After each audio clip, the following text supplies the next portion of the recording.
తాకట్లో ఉన్న బంగారాన్ని విడిపించి ఆ రోజున మార్కెట్ ధర కట్టి మిగిలిన డబ్బును మీకు అందిస్తుంది కొమ్మూరి గోల్డ్. పవన్ కళ్యాణ్ లాంటి ఒక స్టార్ హీరో ఇంత ఆఫర్ ఇస్తే కోనా వెంకట్ ఎందుకు ఆ ప్రాజెక్ట్ ఆన్ బోర్డ్ తీసుకురాలేకపోతున్నారు? ఇది ఇది జరిగి కూడా 10 ఇయర్స్ పైన అయిపోయింది. బట్ ఇచ్చింది మామూలు వ్యక్తికి కాదు కదా, అవును. కోనా వెంకటకి కదా అంటే ఇచ్చింది. నాకు ఒకటి ఏంటంటే మెయిన్ అనిపించింది, నేను ఒక రైటర్గా ఓకే, సార్ ఒక రైటర్గా కోన నాకు కథ కావాలి, పలానా డైరెక్టరు అంటే కళ్యాణ్కి ఏది సూట్ అవుతుంది, ఏది చేస్తే బాగుంటుంది ఇప్పుడున్న ట్రెండ్లో, దాంట్లో 100% నేను రైట్గా ఆలోచించగలను. తను ఎక్కడో స్నేహాన్ని నేను అడ్వాంటేజ్ తీసుకున్నాను అవుతానా, నువ్వు ప్రొడ్యూస్ చేసుకో, నేను చెప్తున్నాను అని తను అన్న తర్వాత నన్ను ఎందుకు ఆపిందంటే, నేను నాకు బయట వాళ్ళకి తేడా ఏముంటుంది, ఇచ్చాడు అవకాశం. ఇంకా నేను పొద్దున రాత్రి మధ్యాహ్నం ఎంటబడి ఆ కథ ఉంది విను రేపు విను, నాకు ఎందుకు కరెక్ట్ కాదనిపించింది. మా ఫ్రెండ్షిప్ ప్యూర్గా ఉంది, ఇప్పటికే ఉంది సార్. లాస్ట్ వీక్ కూడా మాకు కలిశాను, నేను లాస్ట్ వీక్ 10 days బ్యాక్ కూడా. సో నేను చెప్పే కదా, అన్కండిషనల్. మేము కలగపోయినా మేము ఆలోచనలు మాడుకుంటూ ఉంటాం. తను అమరావతిలో ఉండొచ్చు, ఇక్కడ ఉండొచ్చు. సో అదే కదా ట్రూ ఫ్రెండ్షిప్ అంటే, అన్కండిషనల్. ఇప్పుడు ఎందుకు దాన్ని అడ్వాంటేజ్ తీసుకొని ప్రొడ్యూస్ మాత్రమే చేస్తే, అంటే దేనికోసం చేయాలి? డబ్బు కోసమే కదా. డబ్బు కోసం నేను మళ్ళీ స్నేహాన్ని అడ్డు పెట్టుకున్నట్టే కదా. అది చేయకూడదు అనుకున్నా, అందుకే చేయలేదు. ఆయన ఇచ్చాడు కదా సార్ ఆఫర్, అయినా కూడా వద్దనుకోను. దాని బదులు కొనా నువ్వు కథ తీసురా, నా పలానా డైరెక్టరు, నీ ఇష్టం, నీ డైరెక్టరు ఏది, పలానా ప్రొడ్యూసర్లు, నేను కాదు అని అంటే నేను 3 months ఎక్కిస్తా ప్రాజెక్ట్. ఇక్కడ ఏమైపోయిందంటే ప్రొడ్యూసర్ కూడా నువ్వే అన్నాడు. దాంతో ఓకే, వినడానికి బాగుంది, it's a very big opportunity, బాగుంది. కొన్ని వందల మంది ఎదురు చూసే అవకాశం. అవును. కానీ నేను ఎందుకు వద్దు అనుకోనంటే, స్నేహాన్ని మనం ఫ్రెండ్షిప్ అడ్వాంటేజ్ తీసుకోవడం నాకు ఇష్టం లేక వద్దు, మనం చేయకూడదు అందరు. I'm happy with what I have. డబ్బుల కోసం అయితే చేయకూడదు సార్. నువ్వు ప్రొడ్యూసర్ అని చెప్పు, నేను చేస్తాను, అన్నీ నేను చేస్తాను.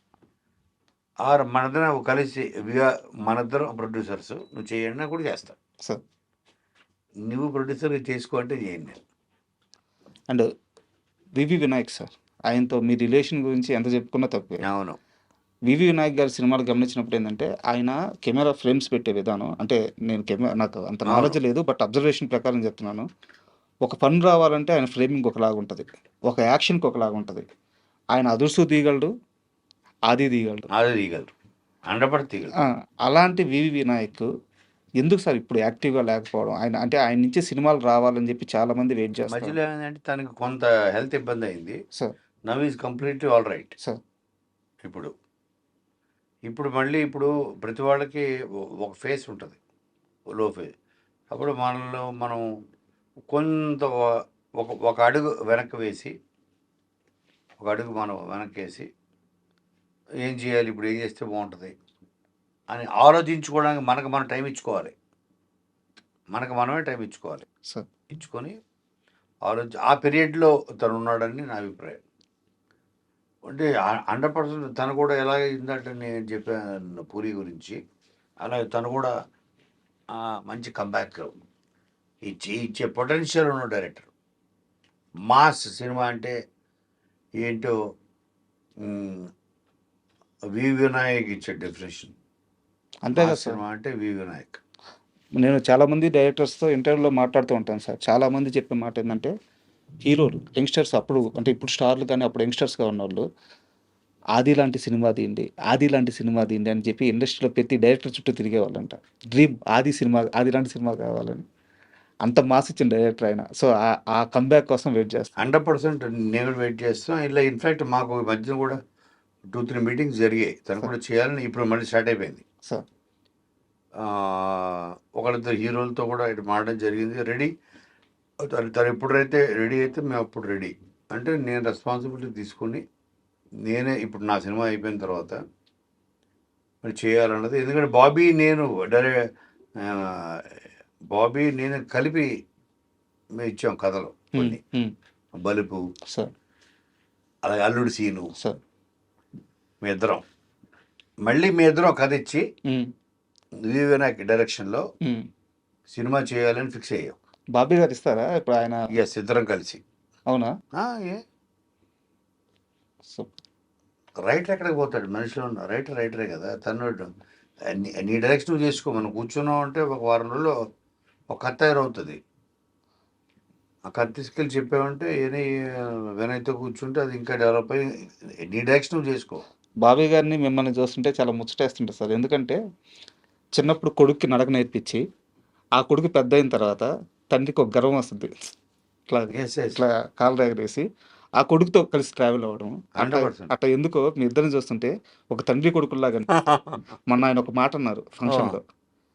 కోనా గారికి డబ్బులు వస్తే ఒక కారు కొంటారు, అందులో ఒక సీట్ మాది. అవును, ఆయనకి డబ్బులు వస్తే ఒక ఇల్లు కొంటారు, అందులో ఒక గది మాది. అవును.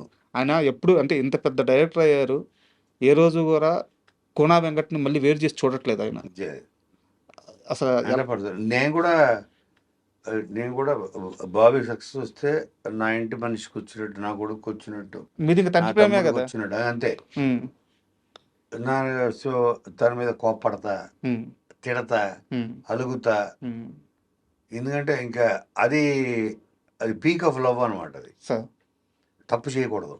ఉమ్, ఎవరు చేసినా పర్లేదు, బాబీ తప్పు చేయకూడదు. కథ విషయంలో, ఉమ్, సినిమా విషయంలో, ఒక నిర్ణయం తీసుకునే విషయంలో సార్ తను తప్పు చేయకూడదు అని నేను 100 నిరంతరం నా మైండ్ అదే ఉంటుంది. ఉమ్, బాబీ ఇంకా పెద్ద హిట్ కొట్టాలి, ఇంకా పెద్ద హిట్టిక్ రోషన్ ఇంకెవరున్నారు మా కంట్రీలో? ఏం వాళ్ళతో చేసేయాలి అందరితోటి. ఉమ్. అదే ఏంటంటే తండ్రి ప్రేమ లాగే ఉంది ఇది. అది చిరంజీవి గారి సినిమా ఎలా ఉండబోతుంది సార్? చాలా గొప్ప ఉంటుంది సార్ ఇప్పుడు మేము చేయబోతుంది. మార్చిలో స్టార్ట్ అవుతుంది. సార్ చాలా గొప్ప సినిమా. మళ్ళీ కొత్తగా సెన్స్ వాళ్ళతో వేరే చేసాం కదా. సార్ కంప్లీట్గా ఒక డిఫరెంట్ స్కూల్కి వచ్చేస్తున్నాం. ఉమ్. స్కూల్ మార్చేసాం. మాస్ కాదా? మాస్లోనే మాస్లోనే సెన్సిబుల్ మాస్. ఉమ్, ఒక చాలా సెన్సిబుల్ మాస్ ఇది. సార్ అరే చిరంజీవి గారు ఇప్పుడు చేయలేదు ఇది అనిపించే ఒక మాస్ క్యారెక్టర్. ఓ ఈవెన్ క్లాస్ ఆడియన్ కూడా ఉమ్, అరే భలే క్యారెక్టర్ చేశారు చిరంజీవి గారు అని. మల్టీ బిలియనియర్ సాఫ్ట్వేర్ డాక్టర్స్ వీళ్ళు కూడా ఇష్టపడి ముచ్చటపడే ఒక క్యారెక్టర్ కథ అది. చాలా ఎగ్జైటింగ్ ఉంది సార్ మీరు చెప్తుంటే.